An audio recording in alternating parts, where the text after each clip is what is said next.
Okay, अब हम start करते हैं अपना नया वायरस जो कि हर्पीस वायरस फैमिली से ही है। लेकिन अगर देखें तो जिस तरह हमने पहले ये 3 पढ़े हैं, इन तीनों में जो टिपिकल स्किन लीजन थी वो वेसिकल्स बनते थे। अब हम जो 2 पढ़ेंगे अगले, cytomegalovirus and Epstein Barr virus, इसमें स्किन लीजन कुछ भी नहीं होती, ठीक है? यानी कि इसमें स्किन में कोई पस्ट्यूल्स नहीं बनाने, कुछ इस तरह के नहीं करने। अब ये आखिर है क्या? सबसे पहले एग्जाम पॉइंट ऑफ व्यू से आपको बता दूं कि cytomegalovirus is important virus but just for MCQs points. इसमें से 3-4 एमसीक्यू पॉइंट ऐसे हैं जो हर सूरत हर दफा पेपर में आते हैं। ज्यादा इसमें से और कुछ भी नहीं आपने करना, सब छोड़ना है, ठीक है?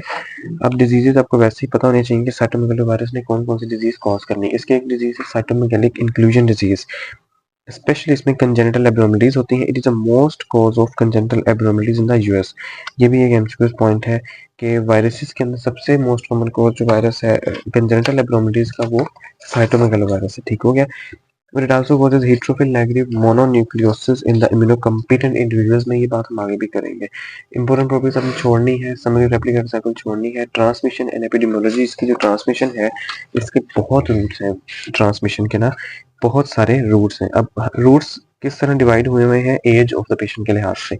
अगर तो अर्ली लाइफ है, यानी कि बच्चा है, इन्फेंट है या न्यू बॉर्न है, उसके अपने रूट होंगे। अगर वो अभी चाइल्ड है तो उसके अपने रूट होंगे, और अगर वो एडल्ट हो चुका है तो उसके अपने रूट होंगे, ठीक है? लाइफ के लिहाज से आपके रूट्स हैं इसमें। अब जिस तरह इन्फेंट में और न्यू बॉर्न में कैसे इन्फेक्शन हो सकता है, ड्यूरिंग बर्थ हो सकता है, ड्यूरिंग प्रेगनेंसी हो सकता है, या ड्यूरिंग ब्रेस्ट फीडिंग हो सकता है, ठीक है? तो ये पहली लाइन देखो, वैरायटी ऑफ मोड्स है अर्ली इन लाइफ में, cross placenta, with in the birth canal and breast milk में, इस तीनों सोर्सेज में इन्फेंट्स में होगा। उसके बाद जब यंग बच्चा बचेगा उसमें सलाइवा से होगा, ठीक है? रेस्पिरेटरी ड्रॉपलेट्स हो गए या सलाइवा होगा, उससे होगा। It is most common mode of transmission is saliva. Later in life it is transmitted sexually. जब एडल्टहुड में चला जाएगा, ये इन्फेंट्स की बात समझ आ गई आपको? चाइल्ड में कैसे होगा? सलाइवा से होगा, ठीक है? और एडल्ट्स में कैसे होगा? सेक्सुअली हो सकता है, या ब्लड ट्रांसफ्यूजन जब होती है तब भी हो सकता है, ब्लड ट्रांसफ्यूजन के दौरान भी होता है। It is when in both semen and cervical secretions में, ठीक हो गया? सीमन में भी इन्फेक्शन हो सकता है तो उससे भी ट्रांसमिट होगा। और सर्वाइकल सिक्रीशन जो वेजाइना से बाहर वाला पार्ट होता है उसको सर्विक्स कहते हैं, सर्वाइकल सिक्रीशन में भी होता है, ठीक हो गया?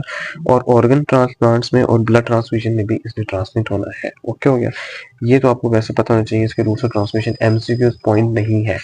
Pathogenesis and immunity is not an MCQs point, इसमें से भी कोई खास एमसीक्यूज नहीं आते। अब इसमें जो सारी बात की क्या हुई है वो बता देता हूँ कि इसमें जो इन्फेक्शन यूट्रस, सॉरी, जो फीटस है वो जब होगा तो उस बच्चे में साइटोमेगेलिक इंक्लूजन डिजीज हो जाएंगी, उसमें कंजेनिटल एबनॉर्मेलिटीज होंगी। और किस टाइम ऑफ द प्रेगनेंसी में अगर हो इन्फेक्शन, जिसको primary infection in pregnant women कहेंगे, वो होता है फर्स्ट ट्राइमेस्टर में। यह बात मैंने पहले भी आपको एक बताई है किसी वायरस में।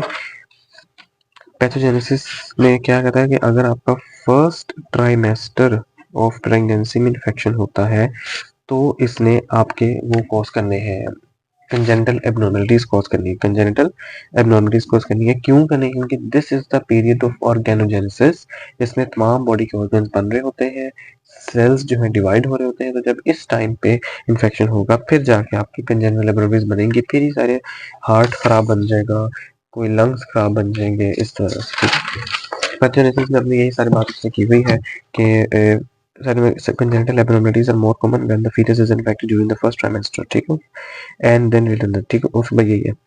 अब ये बात बड़ी इंपॉर्टेंट है कि इसकी जो लेटेंट स्टेज है वो कहाँ पे जाता है। इसकी लेटेंट स्टेज बच्चे आपको मैंने पहले ही बताया है कि हर्पीस सिम्प्लेक्स 1, 2 और वेरिसेला ज़ोस्टर वायरस सब जो है वो लेटेंट में जाते हैं, किसी न किसी जगह पे जाके लेटेंसी अपनी लेते हैं। ये जो वायरस है ये 2 जगह पे अपनी लेटेंट साइट रखता है, मोनोसाइट्स और किडनी के अंदर। बहुत इंपॉर्टेंट बात है, ये एमसीक्यूज में आता होता है कि ये वाहिद है जो कि मोनोसाइट्स में जाते हैं। ये एमसीक्यूज पॉइंट है कि इसकी latency inter latent stage primary when monocytes and can be reactivated when cell mediated immunity is decreased. तो आपको पता ही है कि जब सेल मीडिएटेड इम्यूनिटी डिक्रीज होती है तब लेटेंसी खत्म होती है और रीएक्टिवेशन हो जाती है। और किडनी में भी परसिस्ट करता है फॉर ईयर्स में, ये भी लेटेंसी ही है इसकी, ठीक हो गया? अब बात करते हैं क्लिनिकल फीचर्स की। ये इंपॉर्टेंट है एमसीक्यूज के लिए बहुत ज्यादा, ठीक हो गया? ये एमसीक्यूज के हवाले से इंपॉर्टेंट है। अब इसको आपको मैंने अब समझाने के लिए इसको इस तरह डिवाइड किया है। इन इन्फेंट्स में क्या क्या होगा, इन इम्यूनो कॉम्प्रोमाइज्ड एडल्ट्स में और इम्यूनो कॉम्पिटेंट एडल्ट्स में क्या होगा, और इन एड्स पेशेंट में क्या क्या सिम्टम्स ये देगा, ठीक हो गया? अब हम आ गए एडल्ट्स में। सॉरी इन्फेंट्स में मैंने को बताया कि इसने इन्फेक्शन होना है प्रेगनेंसी के दौरान तो साइटोमेगालिक इंक्लूजन डिजीज कॉज करनी है। अब साइटोमेगालिक इंक्लूजन डिजीज का मतलब है कंजेनिटल एब्नॉर्मलिटीज। क्या मतलब है? Congenital abnormalities. अब भाई कैसी एब्नॉर्मलिटीज होती हैं वो हम बुक से पढ़ते हैं, ठीक है। ये बात समझ आ गई कि इन्फेंट्स में इसने क्या कराना है, congenital abnormalities, cytomegalic inclusion disease. Most infection are asymptomatic, बाकी जो है वो कंजेनिटल एब्नॉर्मलिटीज करवाते हैं। 20% of the infants with CMV during gestation manifest cytomegalic inclusion disease such as. अब इसमें क्या होता है, ये बात इंपॉर्टेंट है। Microcephaly, seizures, deafness, jaundice and purpura. Purpura is the purple skin, purple lesions है। वहां पे टेबल में मैंने जो आपको स्टार्ट में बताया वो वेजिकल्स है। वेजिकल्स इसमें नहीं बनते, रैश नहीं बनती इसमें, सिर्फ लीजन्स, पर्पल कलर के लीजन, जैसे यहाँ पे हल्का सा धब्बा बन जाए पर्पल लीजन्स, उनको कहते हैं पर्पुरिक लीजन्स। इसका ब्लू कलर का नाम कलर है तो इसका नाम भी ब्लूबेरी मफिन्स हो जाएगा, lesions. This is very important MCQs point, ये बहुत इंपॉर्टेंट एमसीक्यूज पॉइंट है। ब्लूबेरी मफिन लीजन्स साइटोमेगाला वायरस में होते हैं। हेपेटोस्प्लेनोमेगाली होती है, मेंटल रिटार्डेशन होती है। और जो इन्फेंट है आपका वो यूरिन में काफी सालों तक वो वायरस निकालता रहता है, एक्सक्रीट करता रहता है। ये भी बात इंपॉर्टेंट है कि यूरिन सैंपल आप लेंगे अगर बच्चे का, जो कि बच्चा पैदा हो चुका है और उसको कंजेनिटल एब्नॉर्मलिटीज है और अब वो तकरीबन 4-5 सालों का हो गया, अब आपने डायग्नोसिस पिक करने के लिए कहाँ से सैंपल लेंगे? यूरिन सैंपल लेंगे। बस समझ आ गई। तो इस पैराग्राफ में 2 एमसीक्यूज पक्के आते होते हैं, एक यूरिन वाला और ये ब्लूबेरी मफिन्स वाला। अब हम बात करते हैं इम्यूनोकॉम्पिटेंट एडल्ट्स में, जो कि हमारी अगली हेडिंग थी। इम्यूनोकॉम्पिटेंट एडल्ट्स के क्या होते हैं? ऐसे एडल्ट्स जिनकी इम्यून सिस्टम खत्म नहीं हुआ भी, यानी कि कॉम्प्रोमाइज नहीं हुआ, वो कॉम्पिटेंट है। उनमें क्या आता है? हीट्रोफिल नेगेटिव मोनोन्यूक्लियोसिस। अब व्हाट इज दिस पॉइंट, ये आपको अगले वायरस में समझ आएगा, एप्सिन बार वायरस में, कि हीट्रोफिल नेगेटिव क्या होता है। बस अभी रट्टा मार लो कि साइटोमेगालोवायरस ने हीट्रोफिल नेगेटिव मोनोन्यूक्लियोसिस करवाना है, जिसमें फीवर है, लेथार्जी है and abnormal lymphocytes in the peripheral blood smears में लिम्फोसाइट्स एब्नॉर्मल होते हैं। ठीक हो गया, ये भी इंपॉर्टेंट बात है। Lymphocytes abnormal. उसके बाद अगले हैं इम्यूनोकॉम्प्रोमाइज पेशेंट्स। जो हमारे इम्यूनोकॉम्प्रोमाइज पेशेंट्स है उसमें सिस्टेमिक इन्फेक्शंस, क्योंकि देखो उसके पूरी बॉडी का इम्यून सिस्टम जो है वो गिरा हुआ है, खत्म हो चुका हुआ है। तो इसके अंदर जो होंगे वो सिस्टेमिक इन्फेक्शंस होंगे, पूरी बॉडी के इन्फेक्शंस होंगे। अब इसमें क्या क्या आता है? निमोनाइटिस, इसोफेजाइटिस, हेपेटाइटिस, हाइपरपोर्शन these individuals does with renal and the stem cell transplant. ठीक हो गया।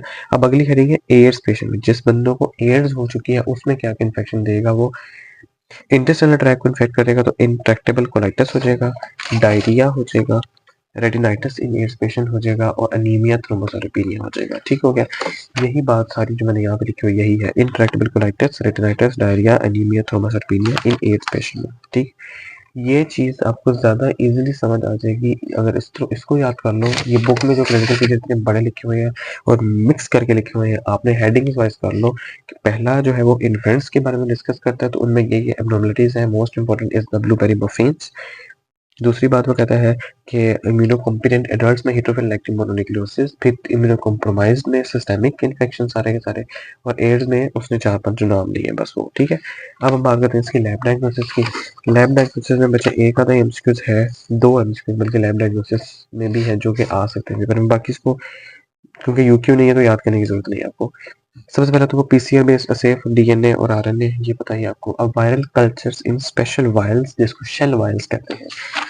शेल वायल्स इस तरह की एक वायल सी होती है, शीशे सी। ठीक हो गया। इसमें हमने मीडियम लेना होता है और अपने वायरस का कल्चर फेंकना होता है अंदर, और यहाँ पे वायरस ग्रो करता है। ठीक है, ये वायरस ग्रो कर रहा है, this is called virus culture.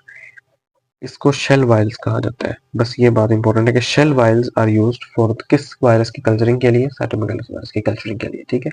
इसमें वायरस 72 आवर्स लेता है ग्रो करने में और हमें वायरस के कल्चर मिल जाते हैं और हमें पता चल जाता है कि इसमें, यानी कि ये वायरस सैंपल हमने कहाँ से लिया? स्किन लीजन से लिया। ठीक है। तो देखो, another approach involves culturing the virus in a special vials, shell vials, with the use of immunofluorescent antibodies to detect the early antigen of cytomegalus virus. ठीक है। अब मैं इसमें ये बात बताता हूँ कि immunofluorescent antibodies to detect the early immediate early antigen क्या चीज है? ये था, ये वायल थी, ये वायरस कल्चर हमने ग्रो करा, ये वायरस ऊपर आ गया। अब इन वायरस जितने ऊपर पड़े हैं इनके अंदर है अर्ली एंटीजन। सही है, ये सपोज कर लो अर्ली एंटीजन, अर्ली एंटीजन हर जगह पड़ा हुआ है आपका। हमने एक स्पेसिफिक एंटीबॉडी यूज करनी है जो कि इन्हीं एंटीजन्स के ऊपर आके लगेगी। ये स्टार जो है ये सपोज एंटीबॉडी है जिसने आके कहाँ लगना है, early antigen, antibody for early antigen. जैसे ही स्टार यहाँ पे आके लगेगा, यहाँ पे आके लगेगा, यहाँ पे आके लगेगा, यहाँ पे इम्यूनोफ्लोरेसेंस पैदा होगी, एक चमक पैदा होगी, इम्यूनोफ्लोरेसेंस, ठीक।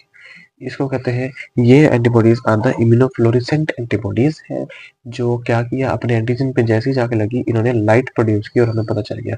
तो इन स्पेशल वायरस का काम क्या था, इन्होंने वायरस को ग्रो करने दिया अपने ऊपर, फिर हमने उनके एंटीजन के अगेंस्ट एंटीबॉडीज यूज की और उनमें इम्यूनोफ्लोरेसेंस पैदा हुई। इसको कहते हैं immunofluorescent antibodies against the early antigen. ये एक इम्पोर्टेंट पॉइंट है जो कि एमसीक्यूज में आता है शेल वायरस के बारे में। फिर बात करते हैं वो अदर डायग्नोस्टिक मेथड्स में फ्लोरेसेंट एंटीबॉडी, वही बात, and histological staining of the inclusion body. ये आपको बात समझाता हूँ फिर पढ़ाऊंगा बुक से। अब ये देखो, स्किन लीजन थी, वहां से मैंने सैंपल लिया था और मुझे वहां पे क्या मिला, टिश्यू यूरिन से सैंपल लिया मैंने, सैंपल स्लाइड बनाई, मुझे मिले giant cells, multinucleated giant cells मिलते हैं, आपको पता है जितनी भी हर्पीस फैमिली सब में ये मिल सकते हैं।